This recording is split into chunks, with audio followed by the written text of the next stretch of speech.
অভিজিৎ, অভিজিৎ, কোথায় তুমি?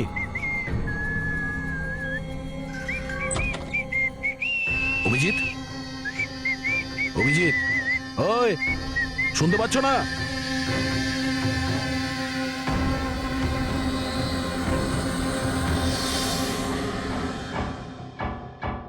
কে রে তুই?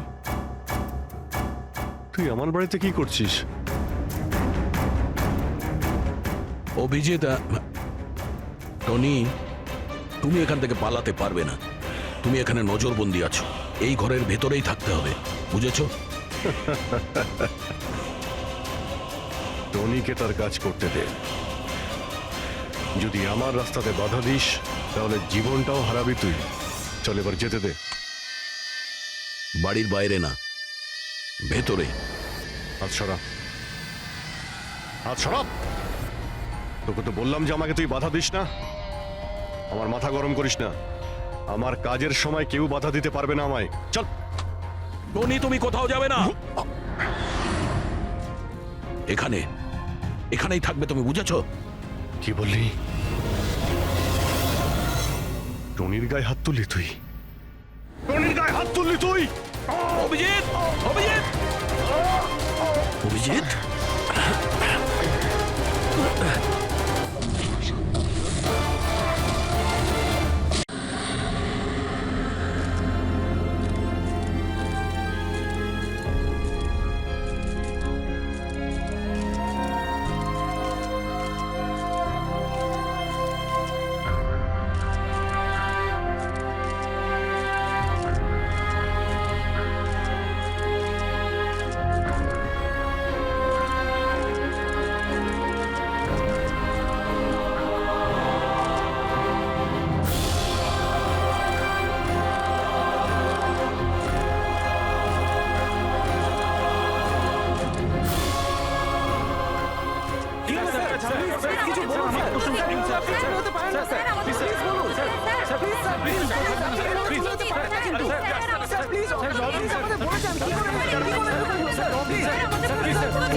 কি হয়েছে দয়ার স্যার? এরা বলছে যে আমি নাকি ওকে গুলি করেছি। ওরা মিথ্যে বলছে, আমি জানি যে দয়া।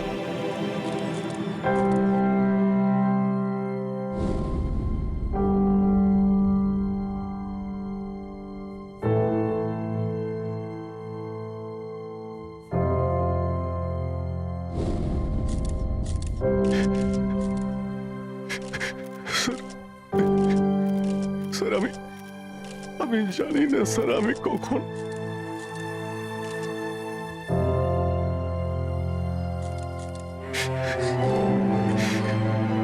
দয়া,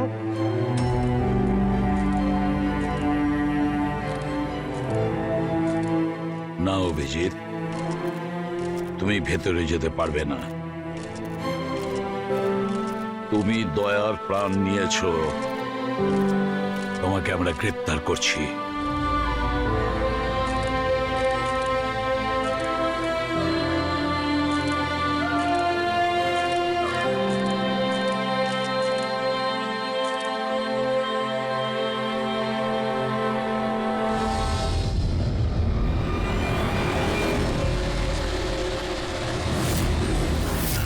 স্যার, যার খুন হয়েছে তার নাম ডিকে, একজন প্রাইভেট ডিটেকটিভ।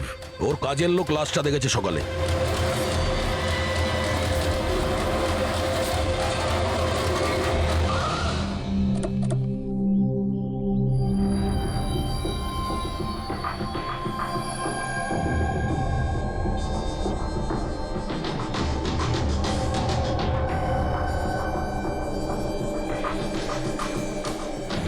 দয়া, এর মুখ তো ক্ষতবিক্ষত, মনে হচ্ছে পয়েন্ট ব্ল্যাঙ্ক রেঞ্জ থেকে একাধিক গুলি করে মারা হয়েছে একে। স্যার, এই রুমের জিনিসপত্র সব ঠিকঠাক জায়গায় আছে, কিছুই হয়নি। মনে তো হচ্ছে না এখানে কোনো হাতাহাতি হয়েছে।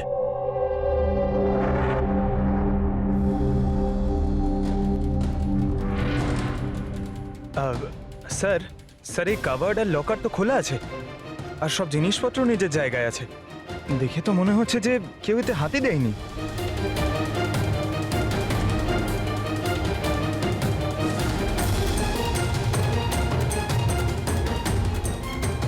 স্যার, টাকার গয়না যেকে সেই আছে। মনে হয় উনি যা চাইছিল সেটা পেয়ে গেছে। স্যার, গুলি।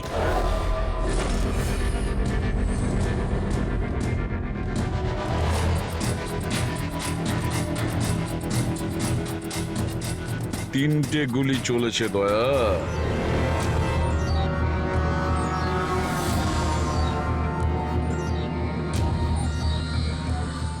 স্যার, হ্যাঁ বলো ফেডরিক। স্যার, এই জানলাটার কাঁচ সরানো হয়েছে, তার মানে খুনি এখান থেকেই পালিয়েছে। হ্যাঁ, একটা কাজ করো ফেডরিক, এখান থেকে ফিঙ্গারপ্রিন্ট তোলো। স্যার, হ্যাঁ দয়া। ডিকের মোবাইল ফোনটা দেখুন স্যার। মরার আগে ডিকে কোনো সঞ্জয়কে 3 বার কল করেছে। সঞ্জয়? ওই সঞ্জয়কে আপনি চেনেন? না সাহেব। রাত 1টা থেকে 2:30-এর মধ্যে 3 বার। সঞ্জয়ের ডিটেল বের করো। স্যার, আর হ্যাঁ দয়া, অভিজিৎ তো এখনো এলো না। তুমি ওকে ফোন করে বলনি এখানে আসতে, ক্রাইম সিনে? হ্যাঁ স্যার, বলেছিলাম। মনে হয় কোনো জ্যামে আটকে গেছে। জ্যামে আটকে গেছে? ওকে ফোন করো আর বলো এখানে তাড়াতাড়ি আসতে। স্যার, হ্যাঁ।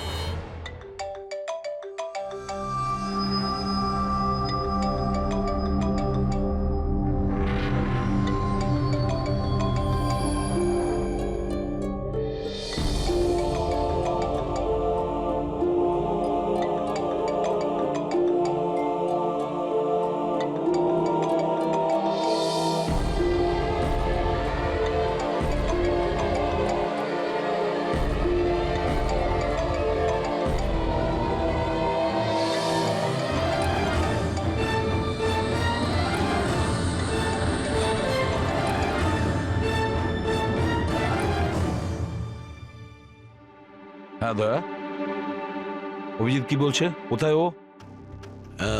স্যার, মানে ওর শরীর খুব একটা ভালো না স্যার। ও ডাক্তারের কাছে যাবে, তারপর ওখান থেকে সোজা বিউরোতে যাবে। কোনো প্রবলেম আছে? না স্যার, কোনো প্রবলেম নেই। বুঝতে পারছি না, অভিজিৎ দিল্লি থেকে আসার পর কেমন অদ্ভুত আচরণ দেখছি ওর মধ্যে।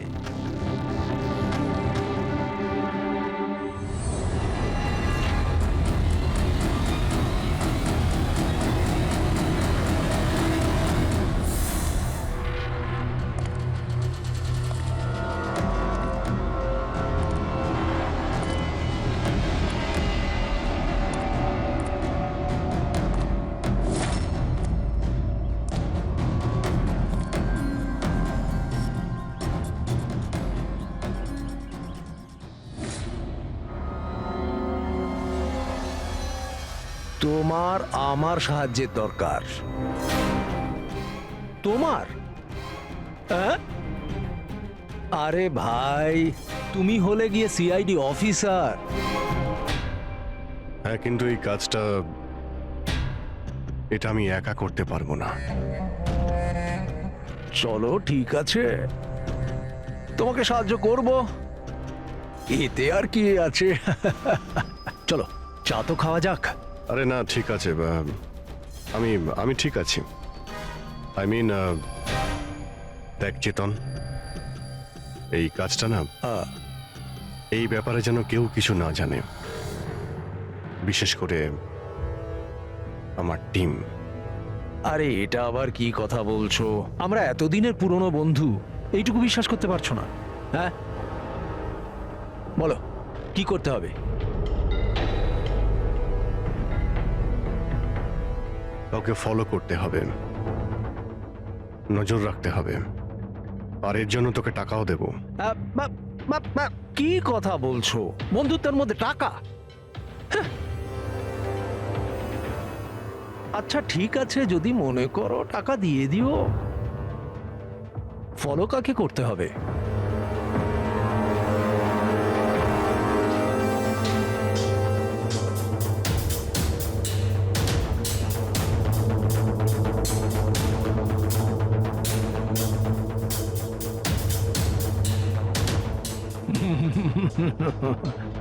অভিজিৎ, মনে হচ্ছে তুমি ভুল করে ভুল ছবি দিয়ে দিয়েছো। ভুল ছবি আমি দিইনি, একেই তোকে ফলো করতে হবে। এ কোথায় যায়, কি করে, কার সঙ্গে দেখা করে, সবকিছু। রাত 10টা থেকে সকাল 6টা পর্যন্ত। আর প্লিজ কোনো প্রশ্ন করবি না, যা বলেছি তাই করবি, ব্যাস। ওকে? ওকে।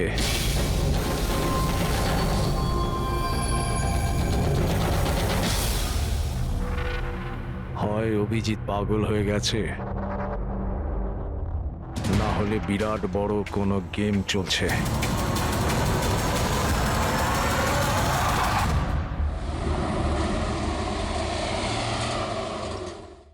কি কি বলছেন? ও খুন হয়ে গেছে? মরার আগে ডিকে শেষবার ফোনে আপনার সঙ্গে কথা বলেছিল মাঝরাতে।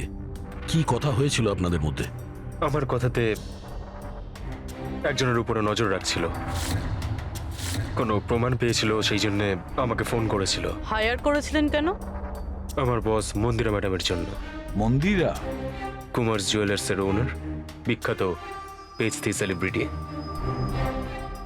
আশা করি আপনারা ওই দিল্লির কেসটার ব্যাপারে নিশ্চয়ই জানেন বোধহয়। ও হো হো হো হো, মন্দিরা কুমার, মন্দিরা দেবী। ওনার বিরুদ্ধে তো ওনার স্বামী, শ্বশুর, শাশুড়ি আর কেয়ারটেকারকে মারার অভিযোগ আছে, তাই না? ঠিক বলেছেন। কিন্তু সঠিক প্রমাণ না থাকার কারণে কোর্ট মন্দিরা দেবীকে ছেড়ে দেয়। আর তার কিছুদিন বাদেই মন্দিরা দেবীর পার্সোনাল অ্যাসিস্ট্যান্ট ঈশানা আত্মহত্যা করে নেয়।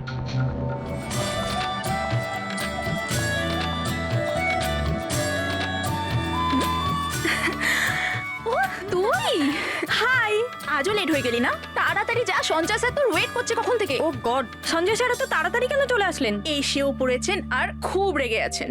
মাই গড, তুই আমার ব্যাগটা সামলা, আমি এক্ষুনি আসছি।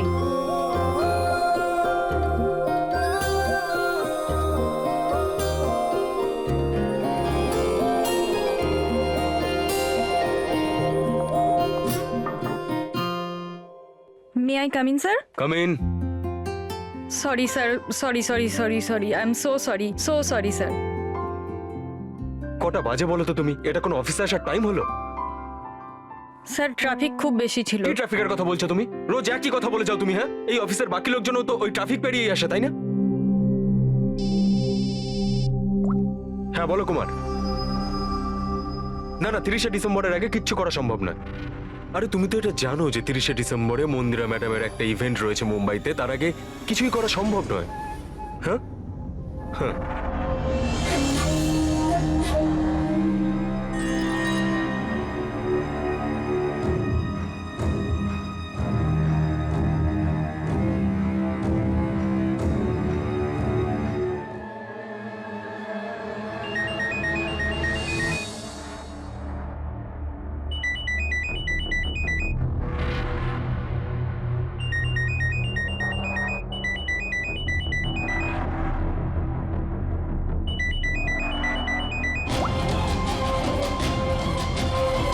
ঠিক আছে, হুম, ওকে।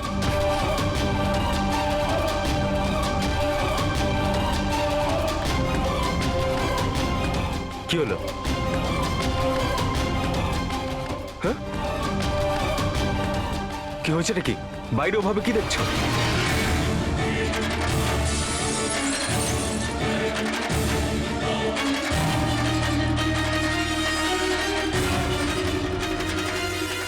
আমারই কেবিনের জানলা দিয়ে ঝাঁপ মেরে আত্মহত্যা করেছিল।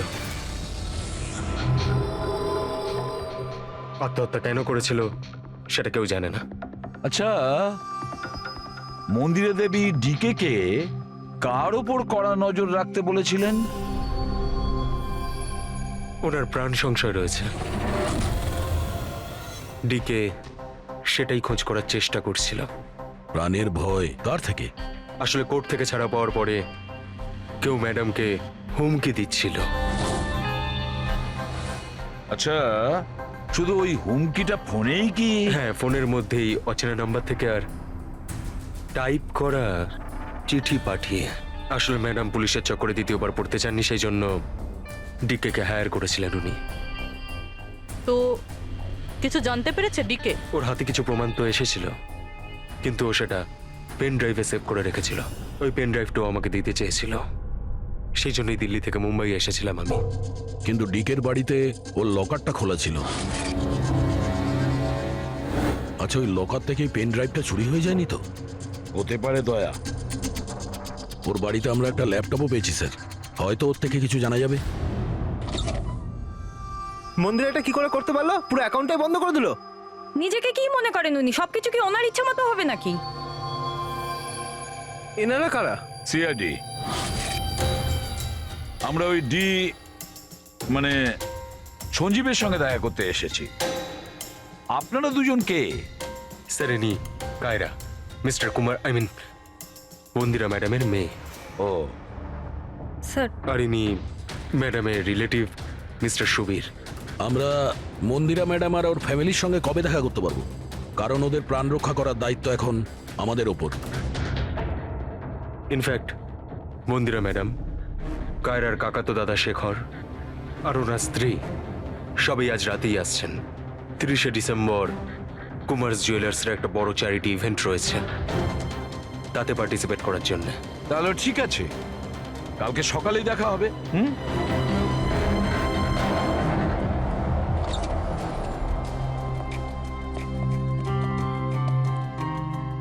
এসব কি হচ্ছে? সিআইডি আমাদের পার্সোনাল ব্যাপারে ঢুকছে কেন?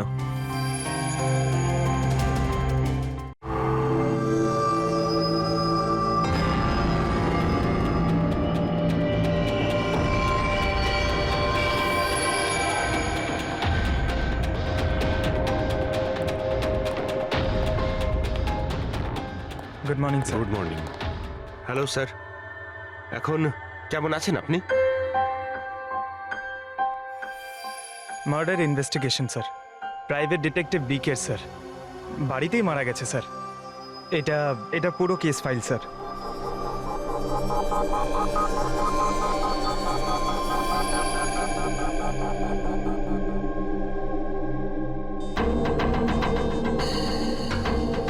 স্যার, এই ছবিগুলো ওর বাড়ির ছবি, এগুলো ওরই বাড়ির ছবি এটা। আর এখানেই ওর মার্ডার হয়েছে, তাই না?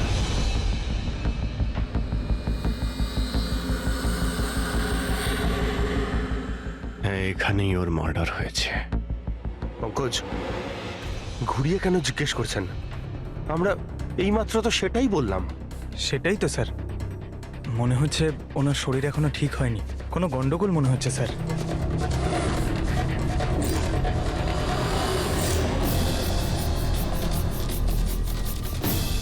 অভিজিৎ,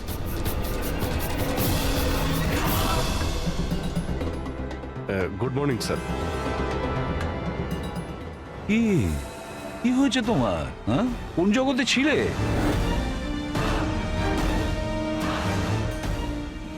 অভিজিৎ, তোমার শরীর খারাপ ছিল না? তাহলে ডক্টরের কাছে যাওয়ার কথা ছিল, এখানে কেন? হ্যাঁ মানে, হ্যাঁ স্যার, ওই কিছুদিন ধরেই শরীরটা ভালো নেই স্যার। কিন্তু এখন ঠিক আছে, I am better now. Yeah, গোলমাল চলছে।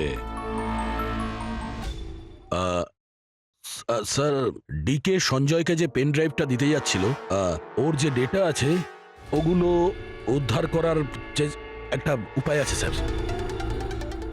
পেন ড্রাইভ তো পাওয়া যায়নি তো, হ্যাঁ? তাহলে ডেটা কোথা থেকে পাবে? স্যার আছে না, একটা উপায় আছে। ওই আমরা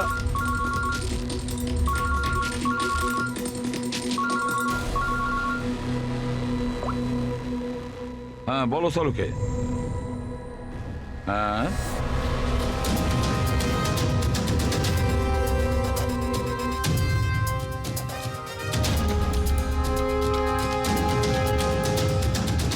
দয়া স্যার,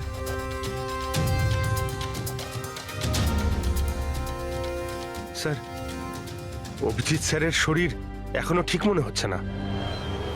কেন? স্যার, ওনাকে কেসের ব্যাপারে বোঝাচ্ছিলাম, কিন্তু উনি আমাদের কথা শুনছিলেনই না। খুব বেখেয়ালি ছিলেন স্যার। ফ্রেডি স্যার, মন্দিরের ব্যাপারে সব ডিটেলস বের করতে হবে। নিউজ পেপারে, টিভিতে যাই এসেছে সব।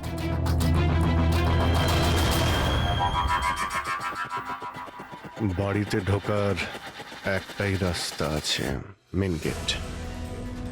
চাবি ডিকে আর ওর বাড়ির মেডের কাছে থাকে। বাথরুমের জানালা, তার মানে খুনি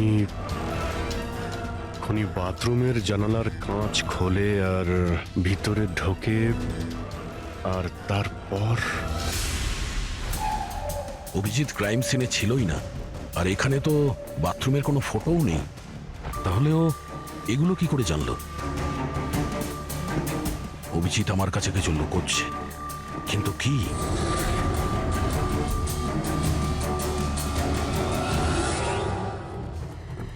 ডিকের কম্পিউটার থেকে যে ডেটাগুলো ডিলিট হয়েছে সেটা ওর অনলাইন অ্যাকাউন্ট থেকে বের করা যেতে পারে। বাস একবার এই পাসওয়ার্ডটা ম্যাচ হয়ে যাক।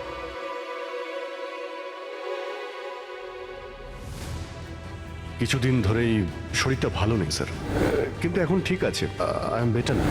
স্যার, ওনাকে কেসের ব্যাপারে বোঝাচ্ছিলাম, কিন্তু উনি আমাদের কথা শুনছিলেনই না। খুব বেখেয়ালি ছিলেন স্যার।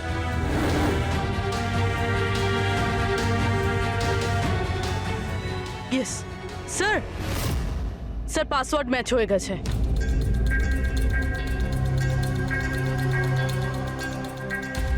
স্যার, এতে তো ভিডিও রয়েছে, চেক করি।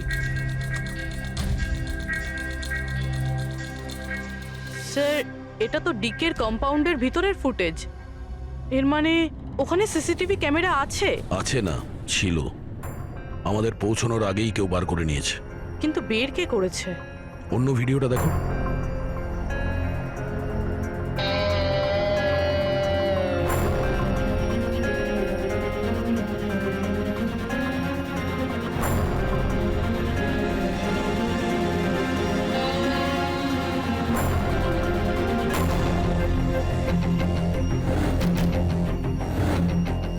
এটা কি করে সম্ভব?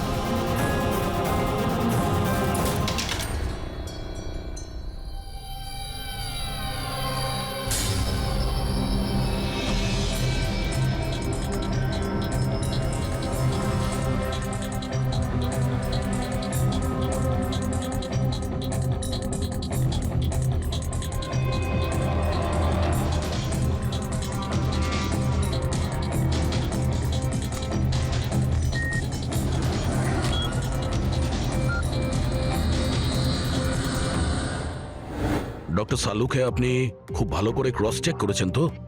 মানে বন্দুক তো আমাদের কাছে নেই, তাই বলছিলাম কোথাও কোনো ভুল? না দয়া, কোনো ভুল নেই। আমি একবার নয় 10 বার ক্রস চেক করেছি।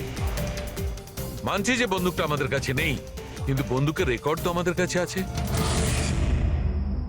সেই গুলিটা যা দিয়ে ডিকেকে মারা হয়েছে, সেই গুলিটা ওর বন্দুক থেকেই চলেছিল। গুলির প্যাটার্ন, গুলির উপর লেগে থাকা চিহ্ন, সবকিছু এইটাই প্রমাণ করছে যে সেটা অভিজিতেরই বন্দুক। স্যার, স্যার গুলি অভিজিতের বন্দুক থেকে চলেছে, কিন্তু তার মানে তো এটা নয় যে অভিজিৎ গুলিটা চালিয়েছে। এক্স্যাক্টলি স্যার, সেই কারণে আমি এই কথা এসিপি স্যারকে বলিনি, শুধুমাত্র আপনাদের সঙ্গে কথা বলেছি, যাতে আমি এই মামলা সুরাহা করতে পারি। কি তুমি এই কথাটা এসিপি কে জানাওনি? কি বলবো স্যার, কি বলবো ওনাকে? যেখানে আমার বিশ্বাস হচ্ছে না, তাহলে ওনাকে কি বলবো? তুমি যদি এই কথাটা বিশ্বাসই না করবে তাহলে ফোন করে আমাকে কেন জিজ্ঞাসা করেছিলে? যে বন্দুক থেকে ডিকে কে মারা হয়েছে সেই বন্দুকটা অভিজিতের না? কি এমন ছিল যার জন্য তুমি অভিজিৎকে সন্দেহ করেছিলে? কি ছিল? ওটা এই কারণে ডক্টর, যখন আমরা একটু পিছিয়ে দাও।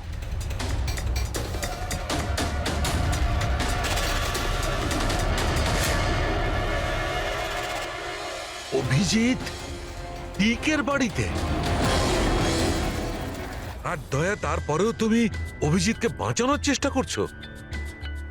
দেখো দয়া, অভিজিৎ আর তোমার বন্ধুত্বকে আমি খুবই শ্রদ্ধা করি, তার কদরও করি, কিন্তু ডিউটি, নিজের দায়িত্ব, সব সম্পর্ক সব বন্ধুত্ব থেকে বড় হয় না। আর এই কথাটা নিশ্চয়ই আমি তোমাকে বুঝিয়ে বলতে যাব না।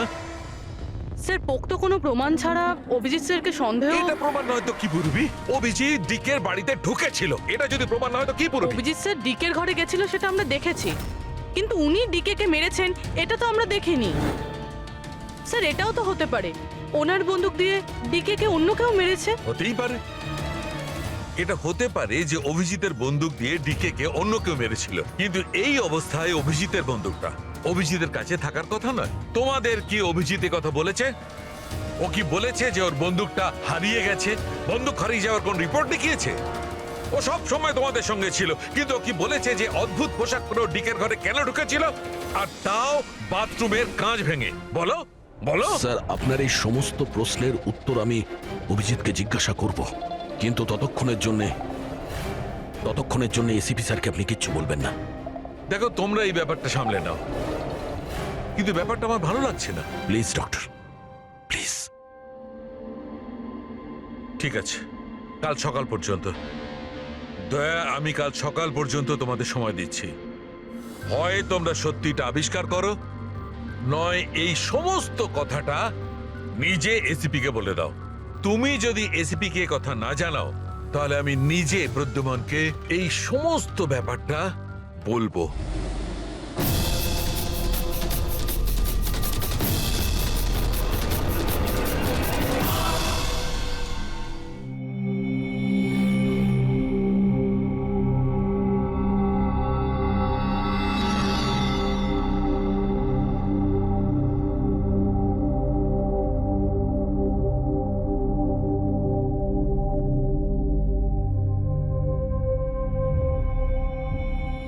আধ ঘন্টার বেশি হয়ে গেল, 10টা থেকে 10:30 হয়ে গেল, এখনো আসেনি। সারা রাত মনে হয় অপেক্ষা করতে হবে।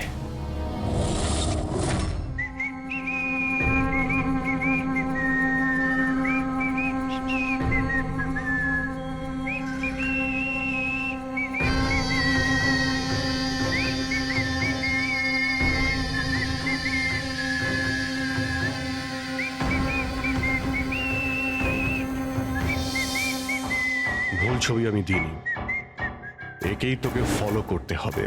এ কোথায় যায়, কি করে, কার সঙ্গে দেখা করে, সবকিছু। রাত 10টা থেকে সকাল 6টা পর্যন্ত। এটা অভিজিৎ? ওর কি হলো? এরকম সেজেছে কেন?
স্যার দিল্লি থেকে সকলে এসে গেছেন। মন্দিরা ম্যাডাম, আমারা মন্দিরা ম্যাডামের দেওরের বউ, কায়রা মন্দিরা ম্যাডামের সৎ মেয়ে, সুবীর মন্দিরা ম্যাডামের বোনজি, শেখর মন্দিরা ম্যাডামের দেওরের ছেলে। আসুন ম্যাডাম, এনারা সিআইডি থেকে এসেছেন। এসিপি স্যার, ইনি ভালো হলেন- হয়েছে আপনারা এসে গেছেন। ডিকের খুনি কে সেটা জানা গেল? আরে আপনি তো এটা জানেনই যে আমাদের ফেমাস অ্যানুয়াল ইভেন্ট খুব তাড়াতাড়ি আসতে চলেছে। আই হোপ যে আপনি আমার সিকিউরিটির সব ব্যবস্থাই করে রেখেছেন। দেখুন, আপনি আমাকে ভুল ভাববেন না, কিন্তু আমি কোনো চান্স নিতে চাইছি না অ্যাকচুয়ালি। এই ইভেন্টটা আমার কাছে খুব বেশি ইম্পর্ট্যান্ট, কিন্তু আমার প্রাণের থেকে বেশি নয়। আপনি কি মনে করেন আপনি আমাকে সিকিউর রাখতে সক্ষম হবেন? আর ডিকের কেসটায় কিরকম কি প্রগ্রেস হলো? আসল খুনির ব্যাপারে কিছু জানা গেল? ওসব আপনার জানার দরকার নেই মন্দিরা দেবী। মেইন হলো আপনার নিরাপত্তা, সেটা দায়িত্ব আমাদের। কি চমৎকার! বৌদি, আপনার ভয় লাগছে মন্দিরা দেবীর? যাকে আইনও কিছু করতে পারলো না, মানতে হবে তাকে যে আপনাকে ভয় পাইয়ে দিয়েছে। মনে হয় ও জানে না ইনার ব্যাপারে যে ইনি কি কি করতে পারেন। আপনিও কি মনে করেন আমি আমার স্বামী আর বাকি সবাইকে মেরে ফেলেছি? দেখুন, আপনার বিরুদ্ধে যে অভিযোগই থাকুক না কেন, সেটাতে আমাদের কিছু যায় আসে না। কোর্ট আপনাকে রায় দিয়েছে, আর আমরা কোর্টের রায়কে যথেষ্ট সম্মান করি। আপনি শুধু এটা বলুন, আপনি কাকে সন্দেহ করেন? কে এমন আছে যে আপনাকে মারতে চায়? সন্দেহ? হ্যাঁ, সন্দেহ। না না না, আমি কাউকেই সন্দেহ করছি না। বরং আমার এটা পুরো বিশ্বাস যে আমি মারা যাওয়ার পরে এরা সবাই খুব খুশি হবে, আর আমাকে মেরে ফেলার ষড়যন্ত্রেও এদের মধ্যেই কারো হাত আছে। And I am very sure যে ঈশানার আত্মহত্যাতেও এদের মধ্যেই একজনের হাত আছে। এবার আপনিই বলুন, এত ভালো প্রিয় আত্মীয় পরিজনরা থাকতে আমার শত্রুর কি দরকার? মম প্লিজ, তুমি আবার এই নিজের ইমোশনাল ড্রামাটা শুরু করো না। এখানে কোনো ক্রিমিনাল নেই যে তোমাকে মারতে চায়। রাইট। নিজেকে নির্দোষ ভাবা আর অন্যকে দোষী মনে করাটা, এটা তো বৌদির পুরনো অভ্যেস। আই সোয়ার, আমি তো এই গল্পটাকে বিশ্বাসই করি না। কে মারতে চায় তোমায়? আর কারা হুমকি দিচ্ছে? কোথায় আছে সে হুমকি দেওয়া লেটারগুলো? হ্যাঁ মন্দিরা দেবী, সেটা কোথায়? ওটা আমার মনে নেই, আমি ফেলে দিয়েছি। সি, আই নিউ যে তুমি এটাই বলবে। So convenient. ব্যাস, অনেক হয়েছে। আপনারা একে অপরকে দোষারোপ করা বন্ধ করুন। তবে একটা কথা খুব ভালো করে মনে রাখবেন, আমরা সবাইকে সন্দেহ করি। তাই সবাইকে বলছি, তার মানে হলো আপনাদের সবাইকে সন্দেহ করি, আপনাদের সবাইকে। আর একটা কথা, আমাদের পারমিশন ছাড়া আপনারা এই শহর ছেড়ে যেতে পারবেন না। কেউ শহর ছেড়ে যাবেন না। আর যদি দরকার পড়ে আমরা দ্বিতীয়বার তাকে ডেকে নেব। Thank you very much. Thank you.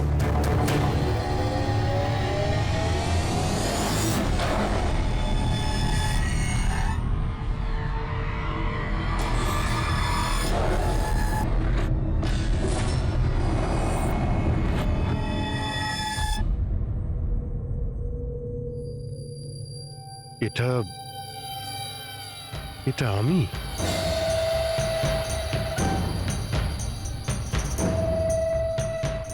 এই পোশাক পরে ঘুরছিলাম?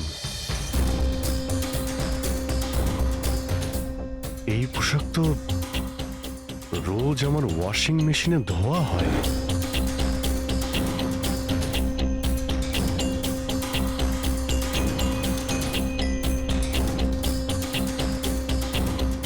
আর এই জুতো, এগুলো এত নোংরা যেন আমি পরেছি, কিন্তু আমার মনেই নেই যে এই পোশাক আমি কখন পরেছি। সত্যি আমার কি হচ্ছে আমার সাথে? এই গাড়িতে কে আছে? হ্যাঁ, কার কার সঙ্গে আমি কথা বলছিলাম? না, আমি দেখিনি। তুমি কথা বলছো, তুমি সেটা জানবে। আর তুমি আমাকে চিনতেই পারলে না?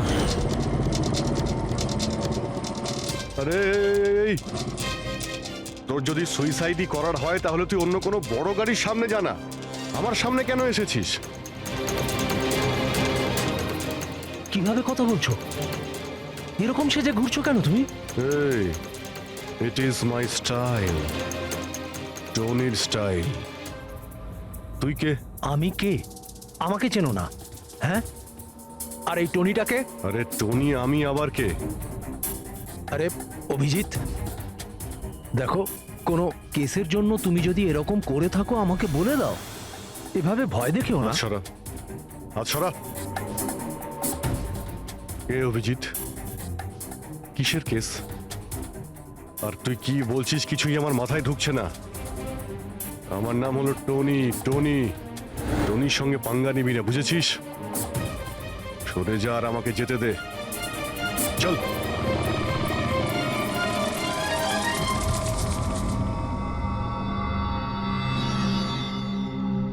এই অভিজিৎ নিজেকে টনি কেন বলছে? টনি? কে টনি? সত্যি তোমার কিছুই মনে নেই?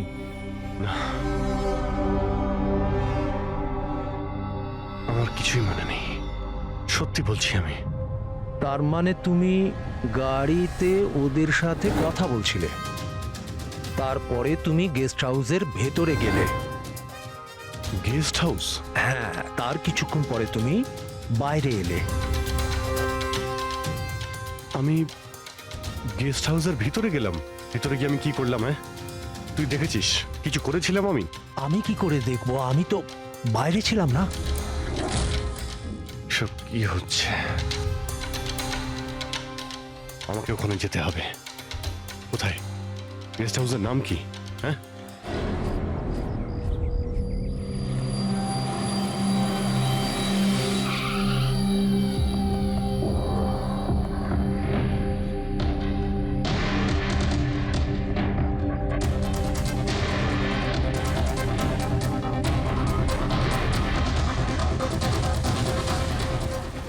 স্যার, রক্ত।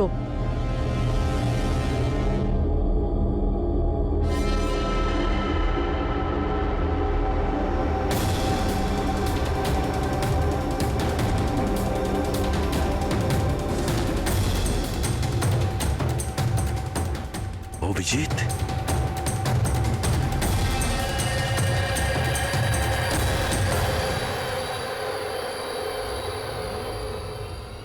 দয়া, তুমি এখানে? তোমার ফোন ট্র্যাক করে আর এই প্রশ্ন তো আমিও তোমাকে করছি অভিজিৎ। তুমি এখানে কি করছো?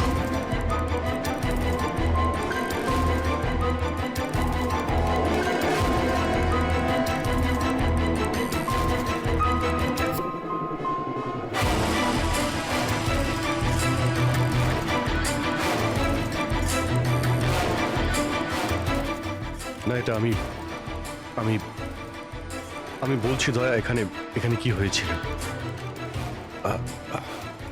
অভিজিৎ, এখানে কি হয়েছে ওটা তো আমি দেখছি। তুমি বলো, কে করেছে এটা? হ্যাঁ, তো তুমি এদের দুজনকে মেরেছো? আমি? অভিজিৎ, তোমাকে কিছু জিজ্ঞাসা করলাম। তুমি মেরেছো এদের? স্যার স্যার স্যার, আপনি অভিজিৎ স্যারকে দোষ দিচ্ছেন। আমার দোষ দেওয়ার কোনো ইচ্ছা নেই পুরবি। তুমি নিজে দেখছো না এখানে দুটো লাশ পড়ে আছে, রক্তে ভেসে গেছে। আর সিআইডি অফিসার অভিজিৎ লাশের মধ্যে থেকে এই ব্যাজটা তুলছে, বা এটা বলতে পারো প্রমাণ চুরি করছে। অভিজিৎ, আমি তোমাকে আবার জিজ্ঞাসা করছি, তোমার সাথে অপরাধীদের মতো ব্যবহার করতে আমাকে বাধ্য করো না। কি করবো দয়া, আমি কি বলবো? যদি আমি বলি যে এই কাজটা আমি করিনি, তুমি মানবে? যদি বলি যে আমি জানি না যে আমি করেছি নাকি করিনি, আই নো আমি ভুলভাল বলছি, কিন্তু কিন্তু তোমরা তো আমাকে চেনো। অভিজিৎ, আমার সামনে যে প্রমাণগুলো পড়ে আছে ওগুলো দেখে আমরা কিছু বলতে পারবো না। আমাকে আমার ডিউটি করতে হবে।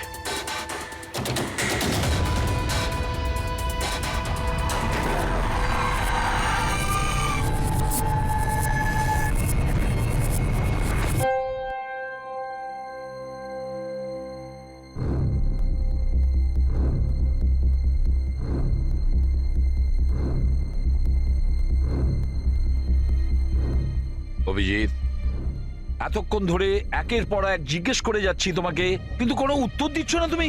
হ্যাঁ, তুমি জানো তোমার উপর কি অভিযোগ আছে? মাথায় কিছু ঢুকেছে? স্যার, ওই এক মিনিট, ব্যাস। তোমার কাছে এটা আশা করিনি। এত কিছু ঘটে গেল, তুমি আমাকে বলনি কেন? আমাকে বলনি দয়া? সালুকে আমাকে বললো, তা নাহলে তো আমি জানতামই না। তা আমি তাই করেছি যেটা উচিত ছিল। বলো অভিজিৎ,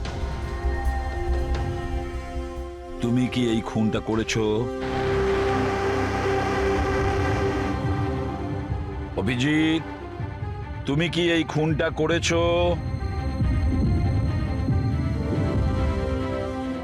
আমি জানি না স্যার। কেন জানো না?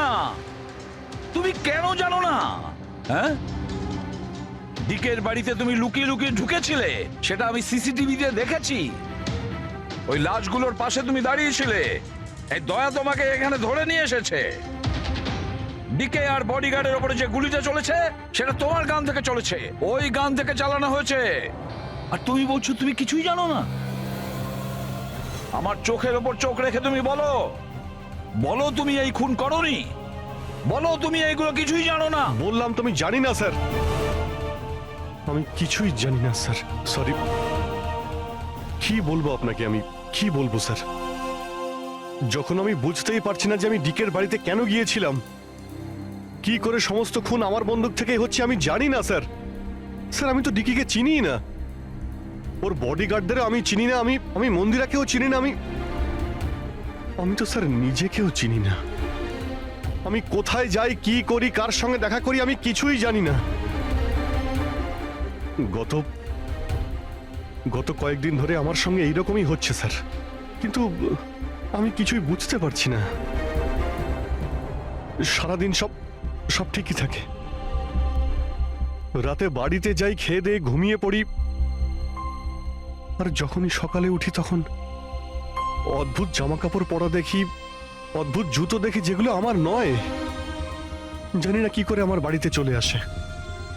ড্রেসগুলো ওয়াশিং মেশিনে ধোয়া হয়েছে, জুতোতে মাটি লেগে থাকে, এমনটা মনে হয় যেন আমি ওগুলো ব্যবহার করেছি, কিন্তু আমি বুঝতে পারি না। নিজেকে খুব ক্লান্ত লাগে, এমন মনে হয় যেন আমি সারা রাত জেগেছিলাম, অথচ আমি কি করেছি আমার কিছুই মনে থাকে না। মনে হয় প্রতিদিন আমার 6 থেকে 7 ঘন্টা হারিয়ে যাচ্ছে, যার ব্যাপারে আমি কিছুই জানি না। আপনি বলছেন আমি ডিকের বাড়িতে গিয়েছিলাম, হতে পারে, কিন্তু আমি জানি না। আমি ডিকে আর ওর বডিগার্ডদের মেরেছি কিনা আমি জানি না। আমি মন্দিরাকে মারার চেষ্টা করেছি সেটাও আমি জানি না।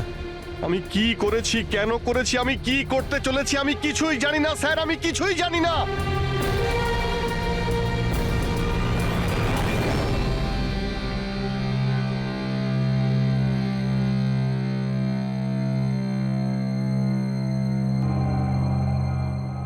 দেখো অভিজিৎ, এই মুহূর্তে তুমি নিজের জন্যে আর অন্যদের জন্যেও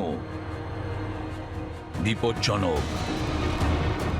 আমি তোমাকে একা ছাড়বো না, আমি তোমাকে নজরবন্দি রাখবো, আর দয়া তোমার উপর নজর রাখবে।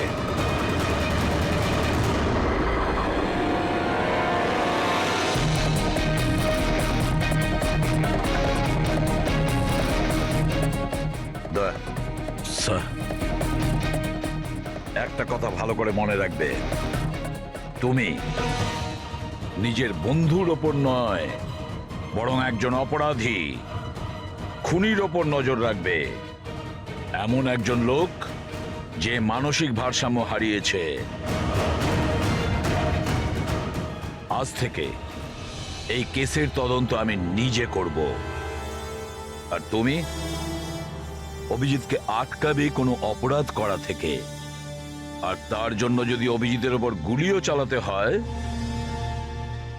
তাও তুমি চালাবে। Is that clear? Yes sir.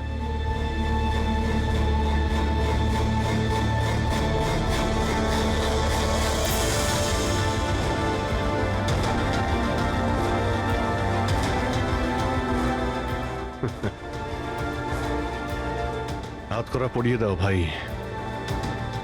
শুনলে তো, মানসিক অবস্থা ঠিক নেই আমার। কখন কি করে বসি কিছুই জানি না। আটকাও আমায়, আমার হাতে আরো একটা অপরাধ হওয়ার আগে। আটকাও আমায় ভাই। আপনাদের অফিসার, আপনাদের সিনিয়র সিআইডি অফিসার আমারই প্রাণের পিছনে পড়ে রয়েছে, আর উনি তাদেরকেও মেরে ফেলেছেন যারা আমার সিকিউরিটিতে ছিল। আর আপনি নিশ্চিন্ত হয়ে বলছেন ভয় পাওয়ার কোনো কারণ নেই। ও আপনারই চোখের সামনে সবাইকে মেরে ফেলছে, তা সত্ত্বেও আপনি বলে যাচ্ছেন যে ভয় পাওয়ার কোনো কারণ নেই। আশ্চর্য! আপনি শুধু এটা বলুন, আমি আপনাদেরকে আর কি করে বিশ্বাস করব? আজ আপনাদের একজন অফিসার সিরিয়াল কিলার বেরিয়েছে, কাল আবার অন্য কেউ বেরিয়ে আসবে। মন্দিরা দেবী, অনেক হয়েছে, অনেক কথা বলে ফেলেছেন। আমাদের ইন্সপেক্টর অভিজিৎ একজন সৎ এবং সাহসী অফিসার। নিজের দেশকে রক্ষা করার জন্য, সাধারণ মানুষের রক্ষা করার জন্য নিজের প্রাণও দিতে পারে। সে কোনোদিন খুনি হতে পারে না। হ্যাঁ, ওর বিরুদ্ধে অভিযোগ আছে, তিনটে খুনের অভিযোগ আছে। আপাতত এটা প্রমাণিত হয়েছে যে অভিজিৎ নিজের মানসিক ভারসাম্য হারিয়েছে। ও কি করছে ওর মনেই থাকে না, কার সঙ্গে দেখা করছে, কি বলছে, আর যখন নর্মাল হয়ে যায় কিছুই মনে থাকে না। তার মানে এই নয় যে ও একজন খুনি। আমি জোর দিয়ে বলতে পারি যে আপনার জীবন বিপন্ন, আর তাও আপনার এই আত্মীয় স্বজনদের কারণে। এক্সকিউজ মি, সব প্রমাণ আপনাদের অফিসারের বিরুদ্ধে পাওয়া গেছে, আর সন্দেহ আপনারা আমাদেরকে করছেন? হ্যাঁ, আমি সবাইকে সন্দেহ করছি। উনি তো আপনারই অফিসার, আপনি তো ওকেই বাঁচাবেন। এই তিনটে খুনই কিন্তু ইন্সপেক্টর অভিজিতের গান থেকে চলা গুলিতেই হয়েছে। আর আপনি বলতে চাইছেন যে এই কাজটা আমাদের মধ্যে কেউ করে থাকতে পারে? আরে আমাদের কাছে আপনার ওই অফিসারের গানটা কোথা থেকে আসবে? শেখর বাবু, খুব তাড়াতাড়ি আমরা খোঁজ নিয়ে নেব যে ইন্সপেক্টর অভিজিতের গান আপনার কাছে কিভাবে গেল। আর মন্দিরা দেবী, আপনাকে একটা রিকোয়েস্ট করি, 30শে ডিসেম্বর আপনার যে ইভেন্টটা আছে সেটা ক্যান্সেল করবেন না। এই একটাই সুযোগ আছে খুনিকে ধরার জন্য, কারণ খুনি ওই ইভেন্টে নিশ্চয়ই আসবে।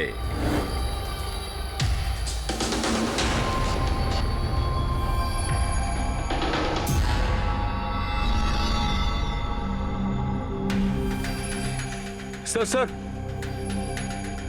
হ্যাঁ সঞ্জয়, কি হচ্ছে স্যার?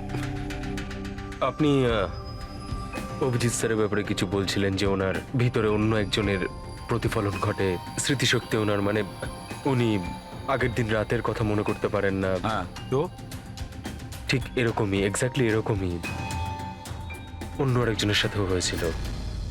কার সঙ্গে বলুন? স্যার ঈশানা। ঈশানা? যেদিনও আত্মহত্যা করেছিল তার কিছুদিন আগে থেকেই একদম এরকমই আচরণ করতে শুরু করেছিল। কি অদ্ভুত রকম হয়ে গিয়েছিল, অন্য মনস্ক থাকতো। যেদিন আত্মহত্যা করেছিল তার কিছুদিন আগে থেকেই একটা অদ্ভুত রিংটোন সেট করেছিল নিজের ফোনে, আর তারপর সেই দিন হঠাৎ করে ওই রিংটোনটা বাজতে শুরু করলো। আর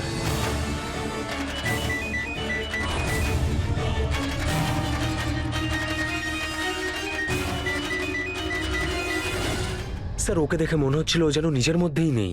স্যার, অভিজিৎ স্যারও তো দিল্লি থেকে ফেরার পর এইভাবেই বিহেভ করছে।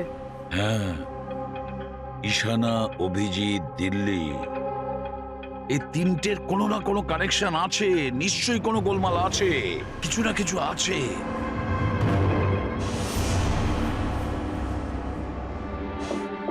কফি।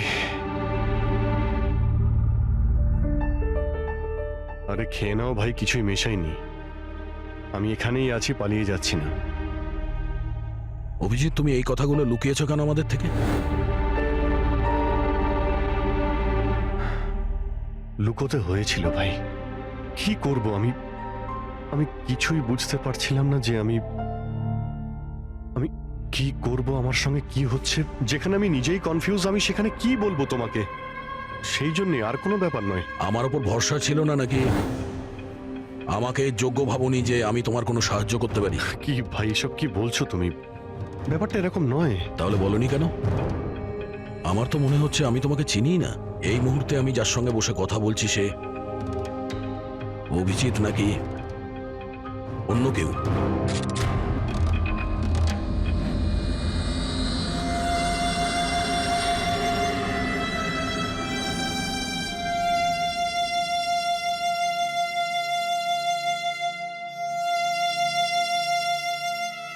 আমি তোমার কোনো ক্ষতি করব না, অভিজিৎ হই বা টনি। স্বপ্নেও তোমার কোনো ক্ষতি করব না। বন্দুক দেখানোর দরকার নেই। বিষয়টা তা নয় যে তুমি আমার কোনো ক্ষতি করবে। বিষয় এটা যে আমি এখানে শুধুমাত্র আমার ডিউটি করছি, আর আমি কোনো চান্স নিতে চাই না।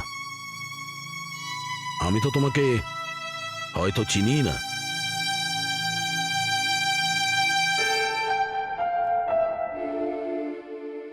ঠিক আছে, তুমি যখন বুঝতেই পারছো না আর কি বলবো।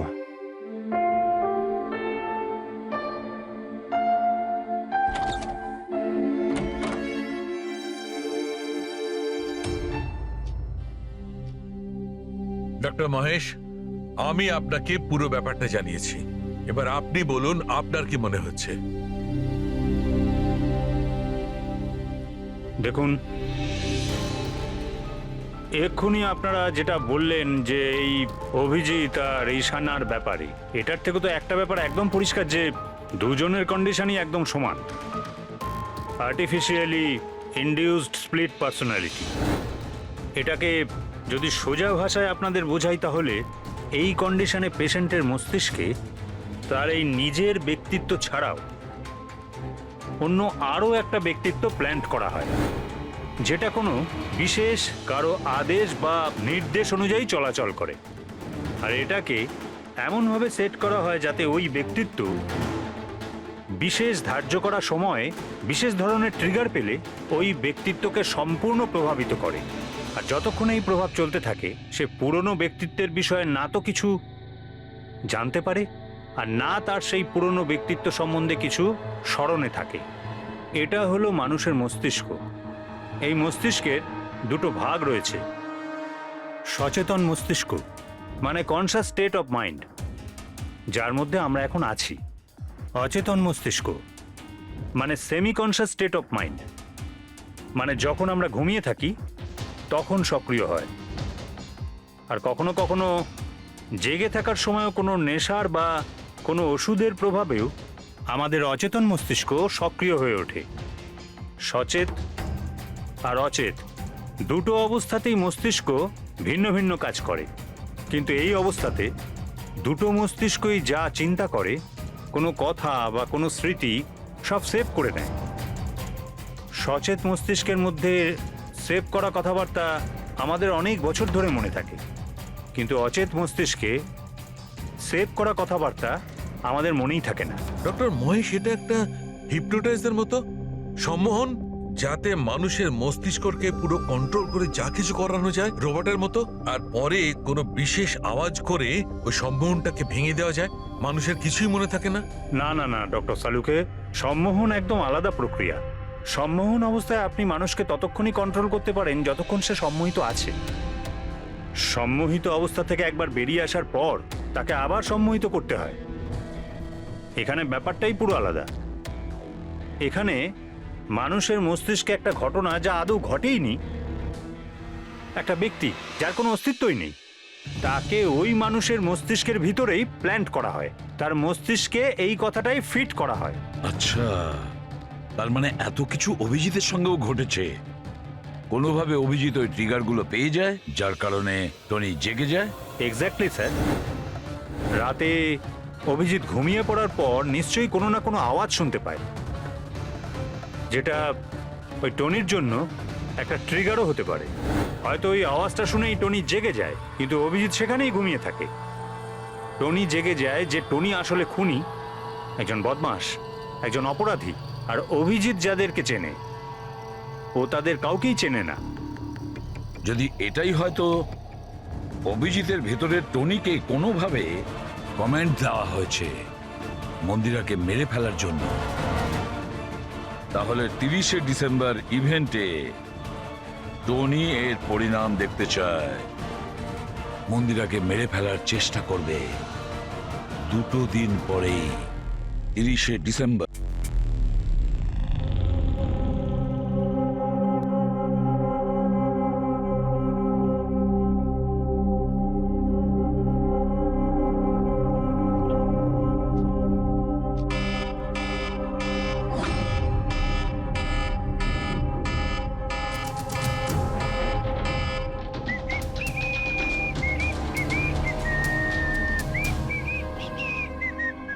অভিজিৎ, অভিজিৎ, কোথায় তুমি?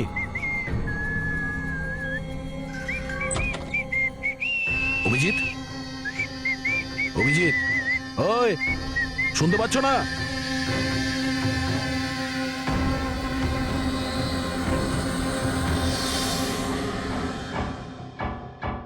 কে রে তুই? তুই আমার বাড়িতে কি করছিস? অভিজিৎ, টনি, তুমি এখান থেকে পালাতে পারবে না।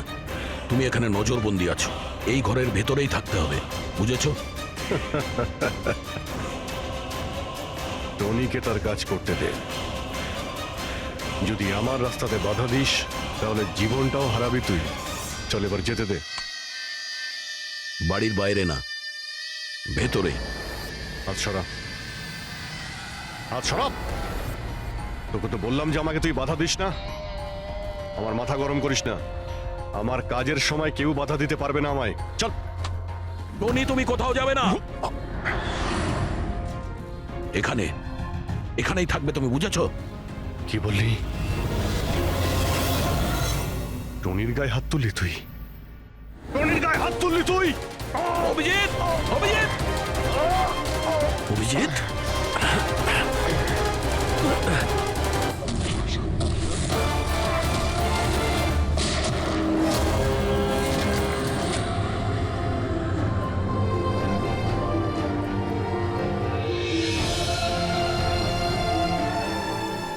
স্যার দয়া, কি হয়েছে? কি হয়েছে দয়ার স্যার? এরা বলছে যে আমি নাকি ওকে। না অভিজিৎ, তুমি ভেতরে যেতে পারবে না। তুমি দয়ার প্রাণ নিয়েছো, তোমাকে আমরা গ্রেপ্তার করছি।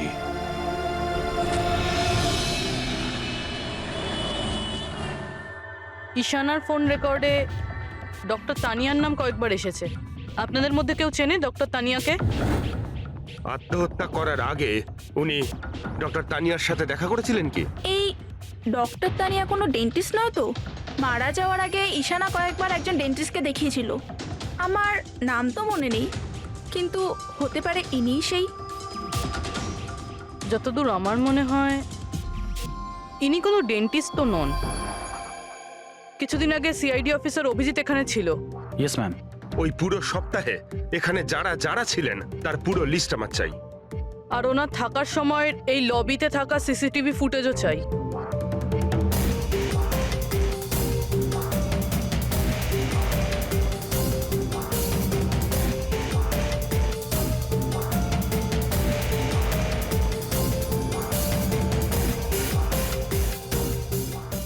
এক মিনিট পজ করুন।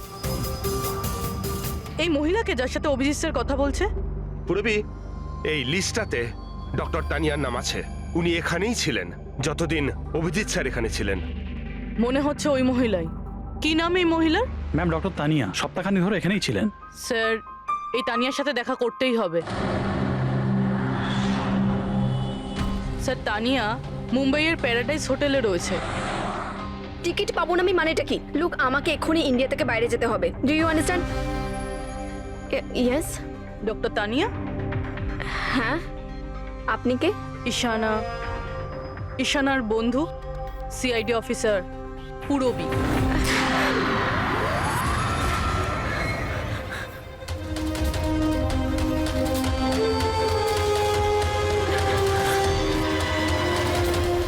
পালানো অত সহজ নয়।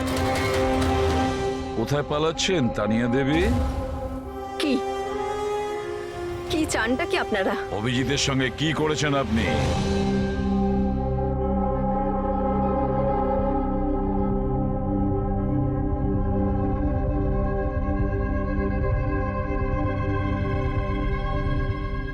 ঈশানা আর অভিজিতের ব্রেনের ওপর আমি এক্সপেরিমেন্ট করেছি।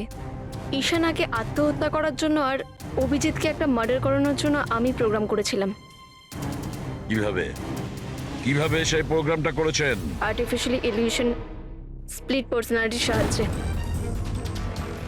আমি দুজনের ব্রেনটাকে সেট করি, আর নিজের সেট করা শিডিউলের অনুযায়ী এই দুজনকেই এরকমভাবে প্ল্যান করেছি যে কোনো রকমের আওয়াজ হোক বা রিংটোন বাজুক, আর যখনই আওয়াজ হোক না কেন ওদের সমস্ত অর্ডারগুলি মানতে হবে যে কোনো উপায়ে।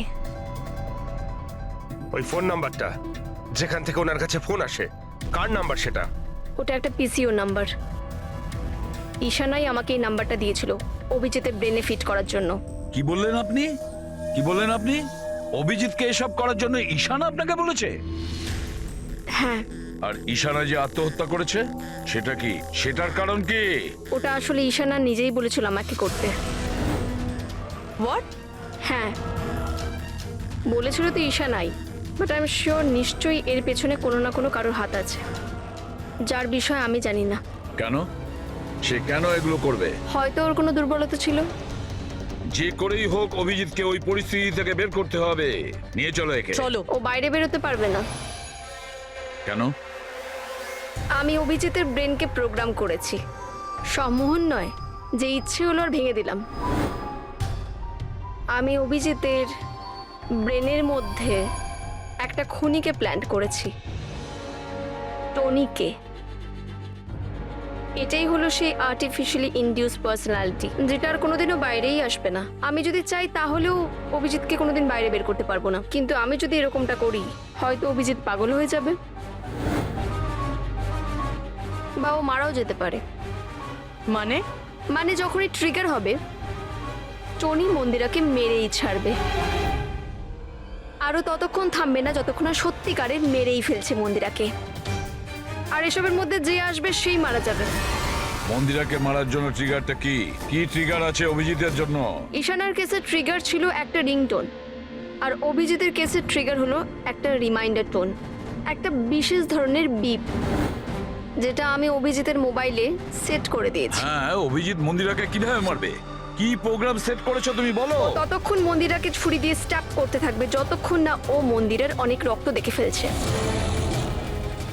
কটা নাগাদ প্রোগ্রাম সেট করা হয়েছে? 10টা নাগাদ। মাই গড, 2 ঘন্টা বাকি আছে। গ্রেফতার করো একে।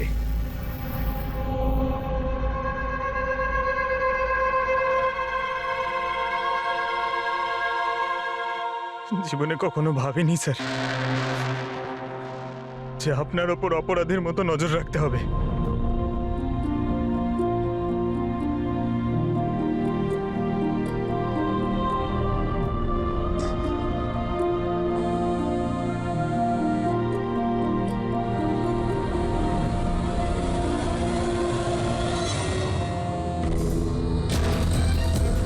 পঙ্কজ, ড্যাম ইট, ফোনটা ধরো।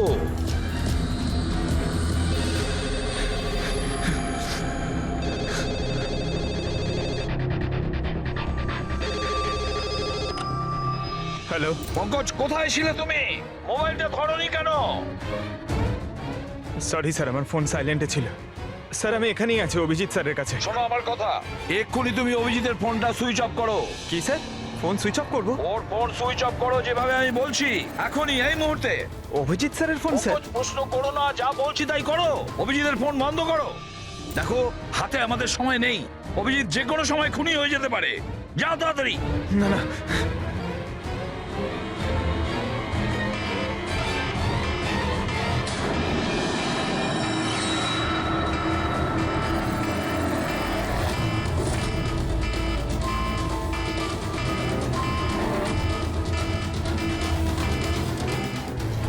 ভিজে গেল, কি করি?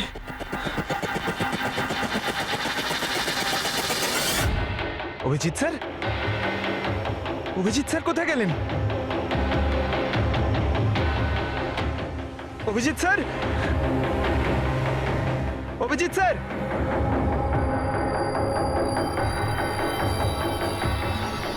স্যার! তুই আমাকে আটকে রাখবি? হ্যাঁ, আমাকে আটকে রাখবি তুই? টনিকে? হ্যাঁ, টনি আর টনির কাজের মাঝে যে আসবে তাকে মরতে হবে, মরতে হবে তাকে।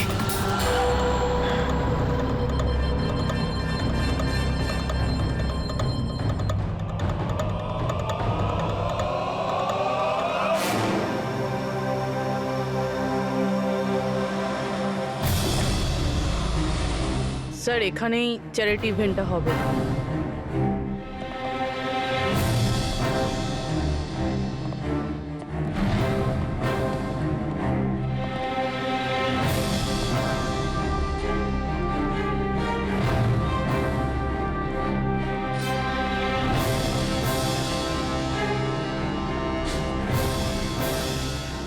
আপনারা এখানেই দাঁড়ান প্লিজ।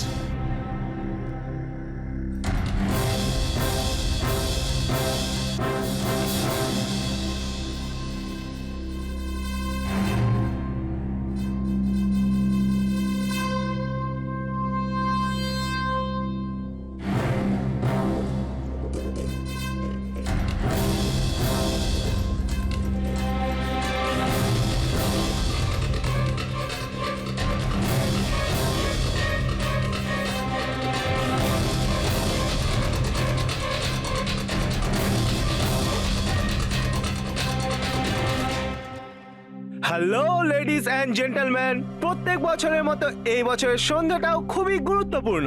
কারণ হলো মন্দিরা জুয়েলার্স অ্যানুয়াল চ্যারিটি ইভেন্টের জমা করা সম্পূর্ণ টাকাটা দিল্লি ও মুম্বাইয়ের বিভিন্ন অনাথ আশ্রম আর বৃদ্ধাশ্রমগুলিতে দেওয়া হবে। একবার জোরে হাততালি ডিকেসি চ্যারিটির জন্য। প্রত্যেক বছরের মতো এই বছরও আমাদের প্রধান অতিথি আছেন। তিনি আর কেউ না, তিনি হলেন মিসেস খান্না। তাহলে আসুন বন্ধুরা, একটা জোরে হাততালি দিয়ে স্বাগত জানাই মিসেস খান্নাকে। Mrs Khanna,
Abhijit sir, Abhijit sir,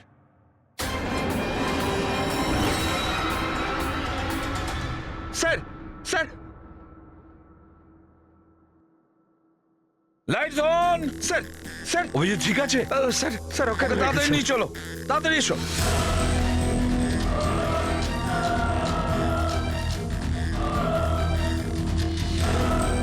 দরজা খুলুন।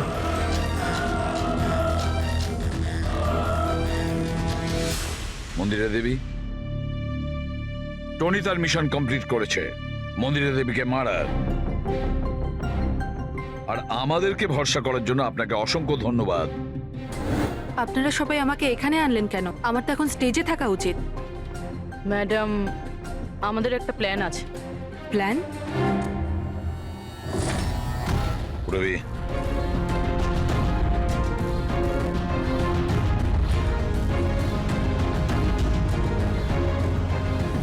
Lights off. মন্দিরা দেবী,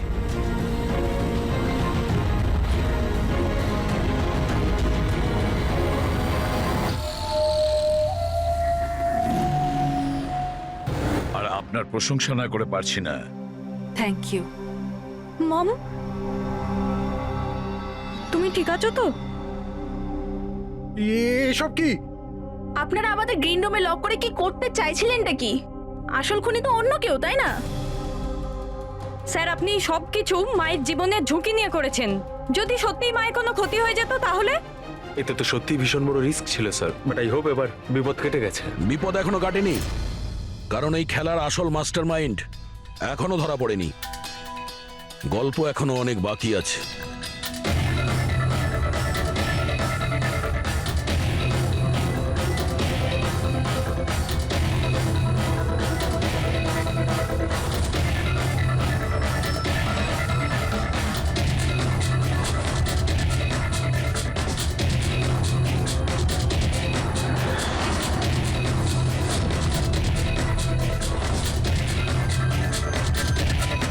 কি হলো?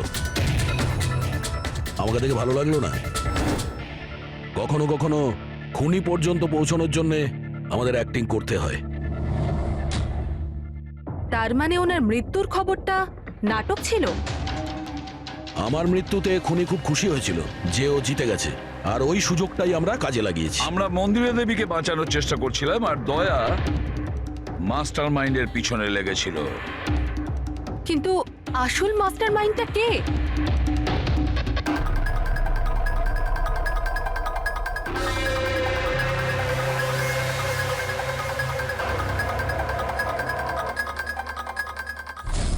এই, স্যার, স্যার কেউ এই, পালালো ধরো স্যার। ওকে।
অপরাধের রাস্তা সবসময় সংকীর্ণ হয়ে থাকে।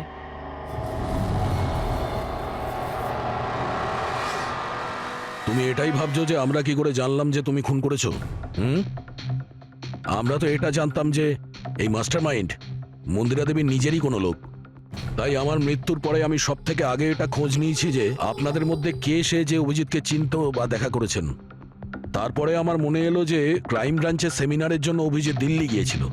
ওই সেমিনারে আসা লোকেদের লিস্ট যখন আমি দেখলাম তখন জানলাম যে কায়রাও গিয়েছিল। ক্রিমিনাল সাইকোলজির স্টুডেন্ট কায়রা। আর তানিয়াকে জিজ্ঞাসাবাদ করার পরে আমরা জানতে পারলাম যে ঈশানাই এই সমস্ত কাজ করতে বলেছে। ওই সময় ঈশানার মা সরকারি হাসপাতালে অ্যাডমিট ছিলেন, আর তার কিছুক্ষণের মধ্যেই ঈশানার মাকে বেসরকারি হাসপাতালে যেখানে অ্যাডমিট করা হয়েছিল সেখানকার পুরো খরচ মিস কায়রা করেছিল।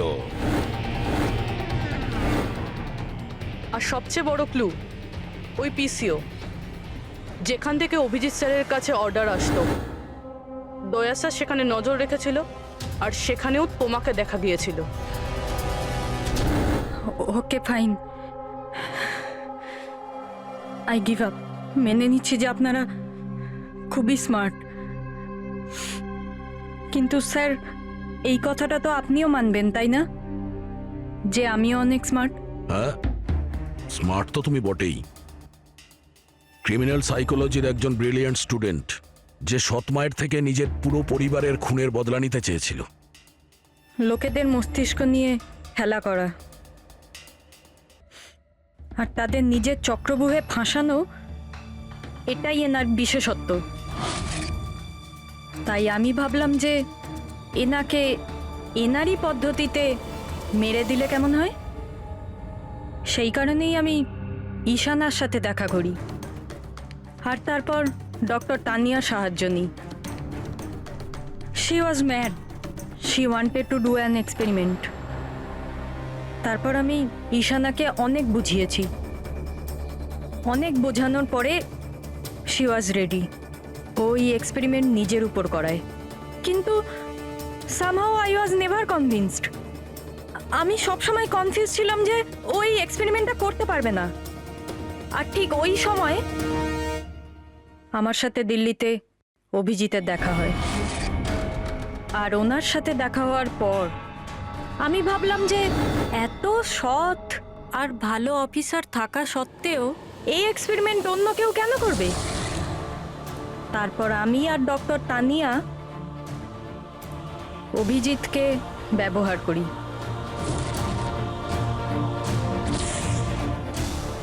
আর আমার এক্সপেরিমেন্ট ওর ওপরে করি। আর ঈশানা আমাদের কোনো কাজে ছিল না, তাই ওকে আমাদের রাস্তা থেকে সরিয়ে ফেলি। ডিকে আর ওই দুজন বডিগার্ড, ওরা তোমার কি ক্ষতি করেছিল? ওদেরকে কেন মেরেছো? এটা এই কারণে করেছি যাতে সমস্ত দোষ অভিজিতের উপর চলে আসে। আর অভিজিতের গান থেকে বুলেট নেওয়ার জন্যে টনি ছিল তোর মাথার মধ্যে। হি ওয়াজ দেয়ার। তুমি এতটা নিচে নামতে পারো কায়রা, আমি কখনো ভাবতেও পারিনি। এবার জানতে পেরে গেছো তো? তুমি আমার মা বাবার সাথে, আমার ফ্যামিলির সাথে যেটা করেছো না, তোমার বেঁচে থাকার কোনো অধিকার নেই।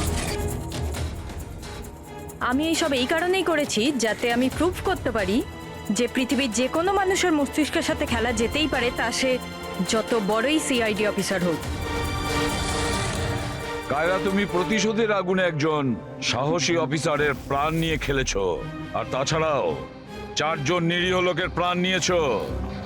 ডিকে, ঈশানা আর মন্দিরা দেবীর 2 জন বডিগার্ডকে। ভীষণ অন্যায় করেছো তুমি। আইন তোমাকে কোনোদিন ক্ষমা করবে না। তোমার তো ফাঁসি হবে, ফাঁসি। স্যার আপনি প্লিজ এসব মনে করবেন না, একটা বাজে স্বপ্ন ভেবে ভুলে যান। বাজে? ভয়ানক।